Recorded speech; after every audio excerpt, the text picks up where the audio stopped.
जया एकादशी की कथा सुननी चाहिए, जो भी कि हमें पूजा करने के बाद सुननी है।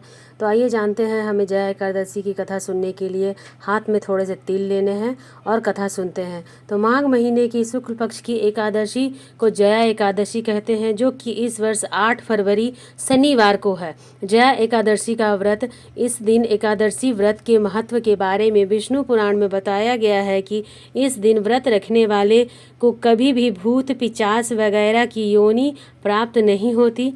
व्रतियों को इस दिन जया एकादशी की व्रत कथा जरूर सुननी चाहिए। तो आइए जानते हैं जया एकादशी की व्रत कथा विस्तार से। भगवान कृष्ण ने महाराज युधिष्ठिर को इसके बारे में बताते हुए कहा कि एक बार इंद्र की सभा में अप्सराएं नृत्य कर रही थी। सभा में प्रसिद्ध गंधर्व पुष्पवंत, उसकी लड़की पुष्पवती तथा चित्रसेन की स्त्री मालिनी और उनका पुत्र माल्यवान भी थे। उस समय पुष्पवती माल्यवान को देखकर मोहित हो गई और काम का भावना उसके मन में जाग गया।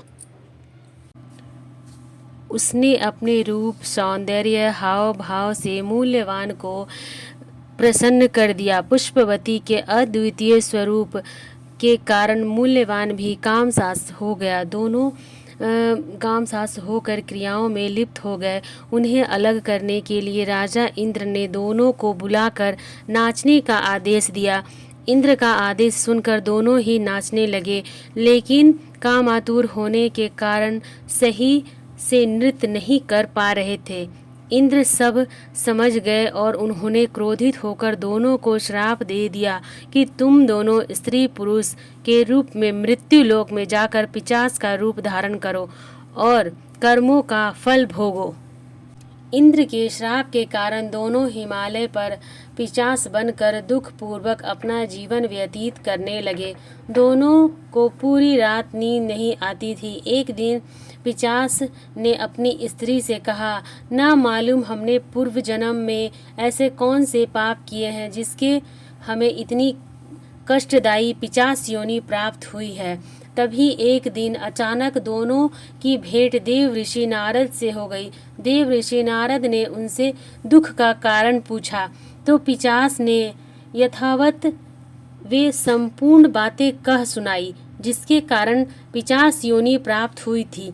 तब नारद जी ने उन्हें माघ महीने के शुक्ल पक्ष की जया एकादशी का संपूर्ण विधि विधान बताकर उसे व्रत को करने को कहा। नारद के परामर्श से दोनों ने पूरे विधि विधान से जया एकादशी का व्रत रखा और पूरी रात भगवान नारायण का स्मरण करते हुए रात जागते हुए बिता दी। दूसरे दिन प्रातः काल होते ही भगवान विष्णु की कृपा से उनकी पिशाच देह छूट गई और दोनों फिर से पूर्व शरीर को प्राप्त होकर इंद्रलोक में पहुंच गए। वहां जाकर दोनों ने इंद्र को प्रणाम किया तो इंद्र भी उन्हें पूर्व रूप में देखकर हैरान हो गए और पूछा कि तुमने अपनी पिशाच देह से किस प्रकार छुटकारा पाया। तब दोनों ने अपना वृत्तांत सुनाया। इस प्रकार जया एकादशी का व्रत करके दोनों ने इस पिशाच भरी देह से छुटकारा पाया। तो आपको जया एकादशी की व्रत कथा कैसे लगी मुझे कमेंट करके ज़रूर बताइएगा। जया एकादशी की व्रत कथा कहने और सुनने वालों को, साथ में सुनते समय हुकारी भरने वालों सभी पर भगवान विष्णु की कृपा बनी रहे। इसी आशा के साथ मैं अपना कथा समाप्त करती हूँ। हम महिलाएं घर में तीज त्योहार, व्रत कथा और बहुत ही सरल पूजा विधि कैसे करते हैं ये जानने के लिए मेरे चैनल पर बने रहिए।